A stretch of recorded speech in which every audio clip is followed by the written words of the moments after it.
Early August 1944. 3 Allied infantry divisions, along with 2 armored divisions and 2 armored brigades, are about to launch themselves against the German positions south of Caen. In total, they numbered around 85,000 men and some 600 tanks. The Allied objective was to attack the weakened German positions south of Caen in order to cause a breakthrough that would lead to a large encirclement of German troops. Remember that on August 1st, the Americans broke through the German defensive lines at Avranches and were advancing widely into the German rear. Because of this breakthrough, Hitler ordered a major counterattack to close the gap. It was known as Operation Totalize, and this required the majority of German armored units to move westwards. The sector south of Caen had thus been greatly weakened, and it was precisely through this sector that the Canadians and British were going to attack with the greatest possible force.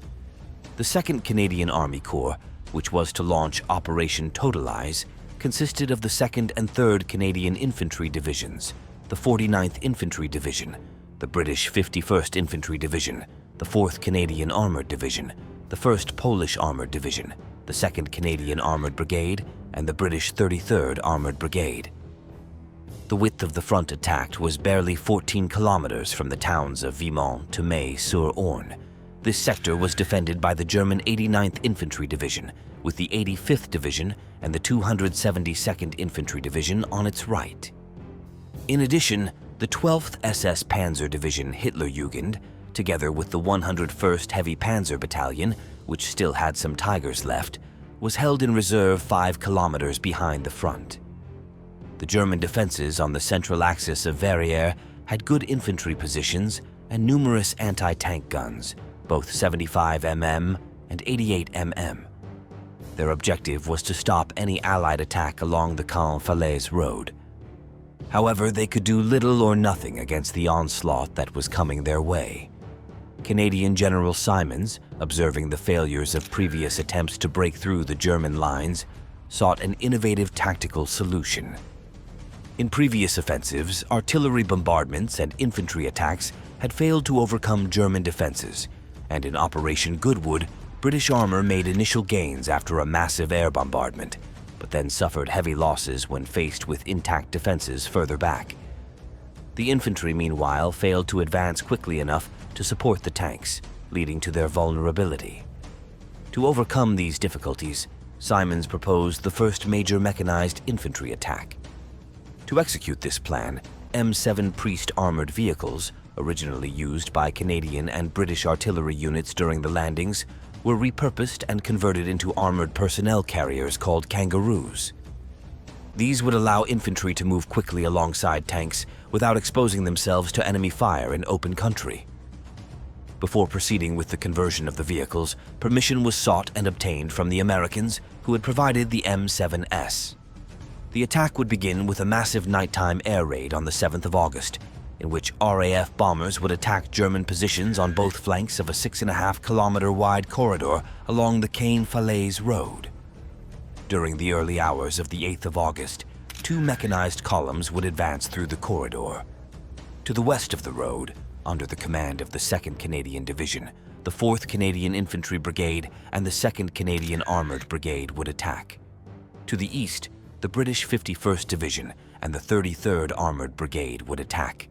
Their objective was to overcome the initial defensive lines and quickly capture the main German anti-tank positions at Krams-Nil and Saint-Aignan by dawn.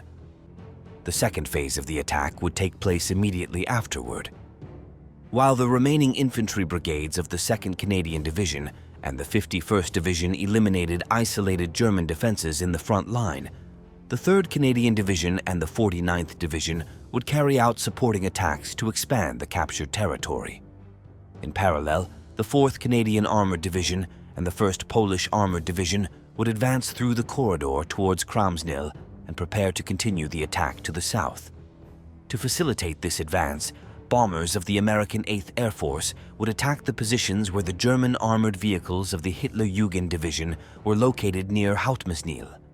The ultimate objective of the offensive was to seize the strategic heights north of Falaise, some 24 kilometers from the starting point, which would allow the Allies to close the gap against the retreating German forces and decisively contribute to the collapse of the German defense in Normandy.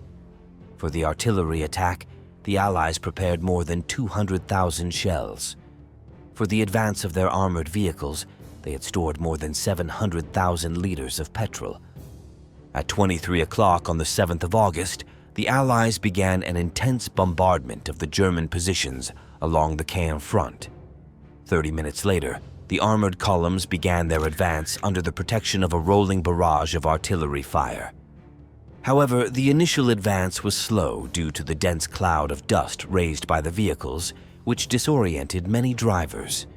In addition, several vehicles were trapped in the craters left by the bombs, just as had happened during Operation Goodwood. The initial confusion was so great that some vehicles collided with each other and were put out of action in full motion.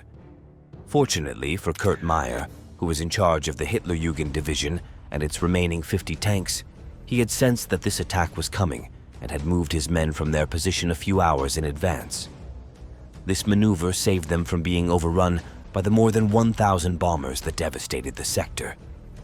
Each of the 3 Allied advance columns consisted of about 200 armored vehicles and more than 2,000 men supporting them. The width of each column was only 4 armored vehicles separated by less than a meter. They were led by armored vehicles that could clear the road of mines, together with assault engineers. Behind them came the assault force of tanks and kangaroo-mounted infantry, followed by the infantry support arms in transports, armored recovery vehicles, and ambulance half-tracks. More tanks brought up the rear. However, despite all the confusion, the new tactics proved successful. By first light on the 8th of August, the British columns were 5 kilometers inside the German defenses and had secured the towns of Garcelles, Cramesnil, and Saint-Aignan. As soon as Kurt Meyer heard the RAF bombing and then the roar of the Allied artillery, he knew that the attack had begun. He immediately moved forward to Urville, where he met up with Wilhelm Mohnke, who had been seriously deafened by the bombing. Initial reports indicated that the 89th Division's forward positions had been overrun and that the German defense had effectively collapsed. In fact, many of the 89th Division's forward troops at places such as Tilly and Fontenay fought stubbornly well into the afternoon. Meyer then took all necessary action to organize a new defense further south, choosing the high ground in the vicinity of the town of Potigny. To organize this new defense, Meyer needed to gain as much time as possible. He had to delay the Allies' arrival while the 85th Infantry Division occupied these new positions at Potigny. Heaving full speed north to see if any German units remained capable of holding out, Kurt Meyer reached the town of Saint-Thot. There he found a single anti-tank section of SS Major Hans Waldmüller's Kampfgruppe covering the Caen-Falaise road. He also found soldiers of the 89th Division fleeing to the rear in disarray. In his book entitled Grenadiers, Kurt Meyer described the situation he found at Saint-Thot thus: "I am watching German soldiers running away for the first time during these long, horrible, murderous years. They are numb. They have been through the fire of hell, and they stagger past with eyes full of fear. I watch the leaderless groups with fascination. My uniform sticks to my body. The fear of responsibility makes me start to sweat. I jump out of the car and stand alone in the middle of the road, talking to my fleeing comrades. They are surprised and stop. They look at me with incredulous eyes, wondering how I can be on the road armed only with a carbine. Furthermore, they recognize me, turn around and signal their comrades to come and organize the defense on the Saint-Thot line."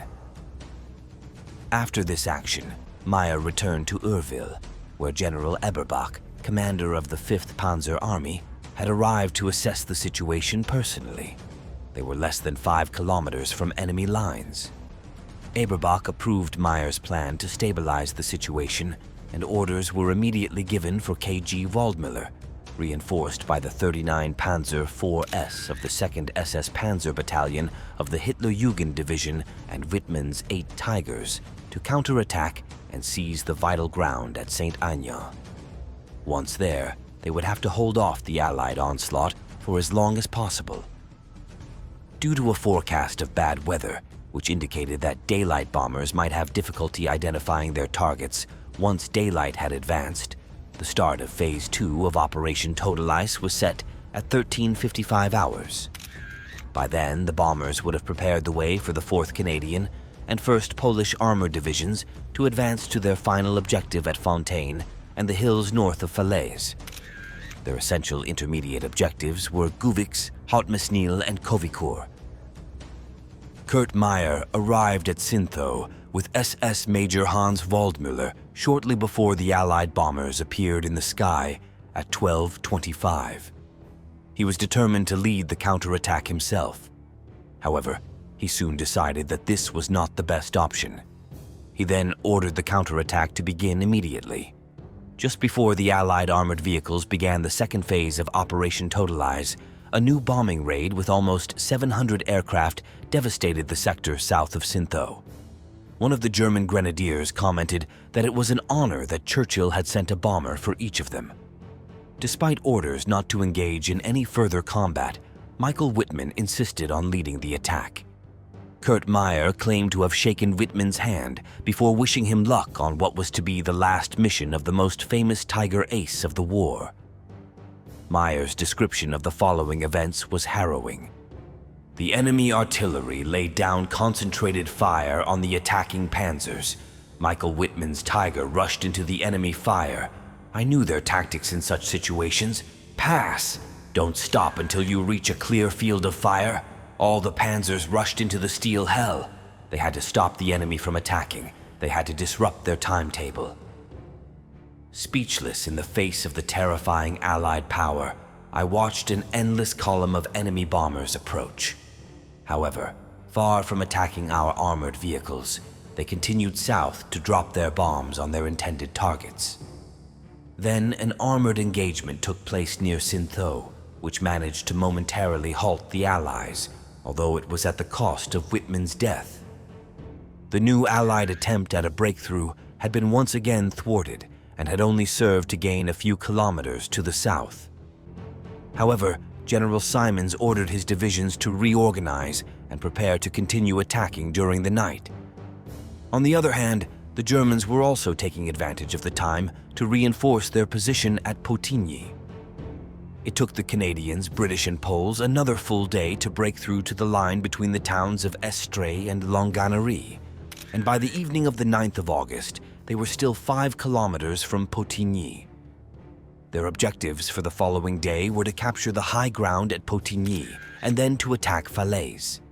However, the stiff resistance they encountered from the Germans was so strong that they were barely able to advance for the next 3 days. Because of this, the Allies had to reconsider their plan and cancel Operation Totalize. Instead, they prepared a new operation called Tractable, which we will look at in another program. Allied casualties were almost 150 tanks and about 1,250 soldiers. The Germans, on the other hand, lost about 1,500 soldiers, along with another 1,200 taken prisoners. The number of tanks that caused losses on the German side amounts to about 50, including Wittmann's Tiger. Would you like to know how up to 10 German generals were killed during the Battle of Normandy? I'll leave the link in the description, along with the email address you can write to if you're interested in coming on the next trip to Normandy. Greetings and see you next Sunday. See you soon.